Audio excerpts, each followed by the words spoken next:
Hello, social media. How's everybody doing? Welcome back. Happy to be here sharing again today. The topic today is we need more Emoni Bates. Like, what are you talking about, Emoni Bates? Who is Emoni Bates? Well, if you don't know who Emoni Bates is by now, very soon you will know, especially if you're in the sports world, the basketball world. Emoni Bates is a 6'7", 14-year-old from Ypsilanti. Father is Elgin E.J. Bates and mom is Edith. Elgin E.J. Bates of Bates Fundamental Basketball Training. This young man is so special to watch play basketball. He's been known as the Kevin Durant Jr., and he's only in the 8th grade. And Jeff says that's his student, so you know about him. For sure. Well, thank you. Well, you know the great things about this young man.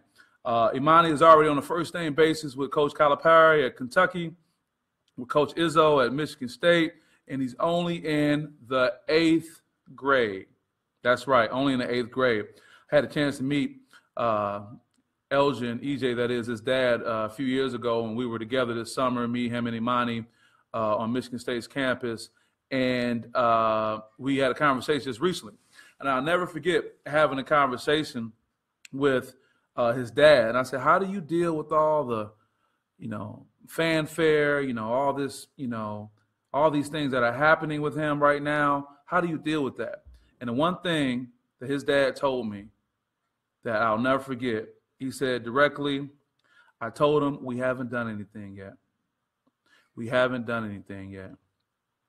And that explains why this young man is so grounded and has such a great future. And the reason why I bring this up is so many times we have so many young people who have so much potential. You have individuals I come in contact with all the time that have Division I, Division II, Division III offers, both male and female. But somehow they miss that opportunity to continue to develop and move forward. So why I'm so impressed with Emoni Bates and his dad and what's going on with Bates Fundamental and that great camp they're going to be having this Sunday and Saturday in Ypsilanti at Lincoln High that I'll be speaking at, is because he makes the point. None of you have done anything yet. And then you have some athletes who haven't even received a scholarship offer, but they walk around the school with the ego as big as Kanye West and Mariah Carey at a Grammy party. And you haven't done anything yet. The key thing you have to realize that with an offer or being recruited is that someone is looking at you for your potential to develop. Your potential to develop. And what happens so many times, we miss out on that full development. And it's not necessarily just a young man who's in the inner city having issues at home. It's the individual who may be in the middle class or upper class family, but because of the stardom that they receive from a young age, that they're close to burning out. So I'm not trying to knock this generation, but I just really want to focus on how important potential is. Because what you also have to realize that if you're in a hunt to be a recruitable college student in any sport, those coaches, and they may not say it up front, they have a responsibility and even an obligation to make sure that they're bringing along someone else who can fulfill your shoes if you don't step up to the plate. Now, I kind of mentioned the child star thing, and I'm definitely being very careful not to go too far with this, but there are many similarities between elite prep athletes and child stars. You have these child stars who early on get all this attention, but yet and still they're not able to meet their potential. Same thing with these elite athletes who early on are getting all this pub, all this attention, but still not able to meet that. So I did a little study, and in 2013, USA Today did an article, and it was titled, Why Do Some Child Stars Implode? And it has a lot of parallels with youth athletes today. And back then, 2013, Lindsay Lohan was probably what Kim Kardashian is to everyone right now. But you look at a Lindsay Lohan and how unstable her life was at the time as a child star. And then we can also point to a Lenny Cook. And many in the basketball world know who he is. And if you don't, simply put, Lenny Cook at one point was ranked higher than LeBron James or Carmelo Anthony. But based on some terrible choices and not having the right people around, as we say, as cliche as it may sound, he never even made it to an NBA career. Fortunately, Lenny has a documentary out. He's coaching high school ball from what I understand. So I want to take you to a comment made by psychologist Ginger Clark from University of Southern California. She's an associate professor. She made a very good point. She said, it's really important for child stars to have people who set limits and boundaries. But we also have to kind of use that same knowledge and say the same thing is needed for youth athletes and elite athletes, that they need people to set limits and boundaries. Now, let's be clear. In many cases, it may just be the actual coach who's the most important person and the most competent person, because in many cases, some of these young people who are in this athletic field are part of what we call vulnerable populations, coming from populations that are based on tough socioeconomic status, gang violence, drug infestation, or just a tough time. And you have to realize that it's really important that you want to respond to these vulnerable populations. So the one thing I sent out today on Twitter and Facebook as a preparation for this, your success is going to be based on the people and your principles, period. It's the people you surround yourself with and the principles that you focus on. What principles do you live by? Now, I'm not just saying this to an adult. I'm saying this to this young person who may have all these people grabbing at them. At one point, you're going to have to say, okay, who am I going to deal with? Now, sometimes you may not be able to control the adults in your life, so to speak, but what about as it relates to your friends? Now, that's something you do have control over, who you choose to hang around with. Now, I'm speaking specifically to my student athletes or to my coaches and parents who can relay this message. Those are the people you can control. And then the other part is your principles. That may be what you do the first thing you get up in the morning. We'll talk about that, but how you respond to a situation. Was around some young people not too long ago, and something happened where there were some bullying going on.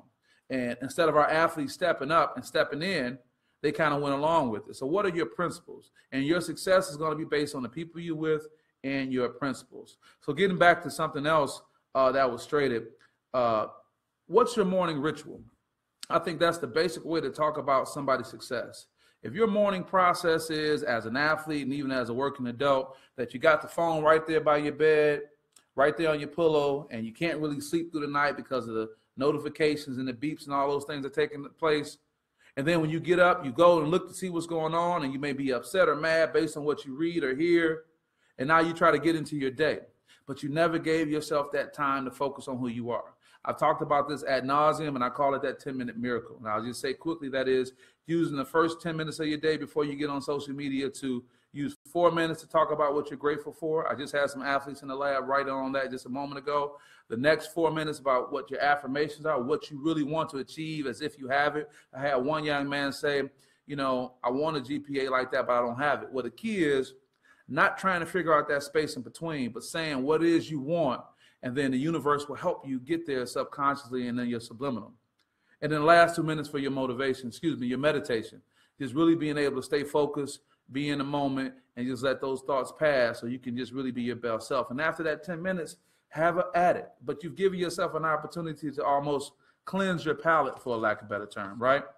So with that, I just really want to say we need more Emoni Bates. And I'm not talking about Emoni because he's just a great basketball player, but he has a great father who's really focused. And like I told individuals who may not have gotten out, who just got on right now, when I ask, how do you keep a kid who has 1 million views and hits and has Hall of Fame coaches, you know, in his ear, how do you keep him grounded? And what he said was, we haven't done anything yet. And I say that to all my athletes out here who have the accolades. You haven't done anything yet. You just show potential to do things. And it's important that we let our athletes know that so we can keep them grounded. I have unfortunate stories that I hear about of people who've received Division I offers who are probably going to get those offers rescinded because, unfortunately, based on the people and their principles, they weren't able to maintain that. So with that, here at Sports Psychology Solutions, we're always talking about something we can do to help. This Saturday, we'll be in Ohio at the University of Miami, Ohio, presenting at the Midwest Exercise and Science Symposium. I'm looking forward to talk about mindfulness-based stress reduction in vulnerable populations. And then we'll be getting over to Ypsilanti High School, Lincoln High School to support Bates Academy and training with Emoni Bates and his dad. And hopefully we can kind of get back on. So with that, I want to thank everyone. I see Jeff chimed in and said introducing Lenny Cook is important. Yeah, the Lenny Cook story is important. You know, Lenny Cook was once rated higher than LeBron James and higher than Carmelo Anthony. And based on not having the right people and principles, and he even talked about that, he wasn't able to take advantage of his NBA career. So let's really work to help our young people so they can not only just flourish on the court, on the field, but beyond. And I thank everyone for tuning in. And when I say we need more Emoni Bates, we need more grounded young men and women who can reach their full potential and help others. So with that, thank you all for joining in. We'll talk to you really soon, and have a great day. Signing out from Sports Psychology Solutions, SPS. Bye.